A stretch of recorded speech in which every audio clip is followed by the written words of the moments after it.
C. Joseph Vijay எனும் நான்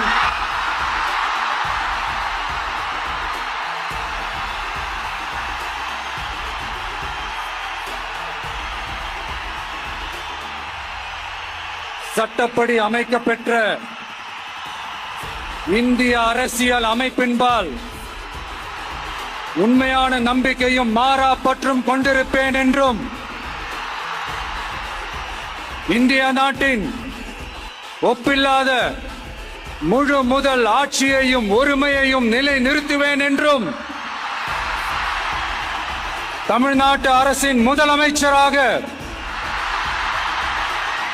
உண்மையாகவும் உளச்சான்றின்படியும் என் கடமைகளை நிறைவேற்றுவேன் என்றும்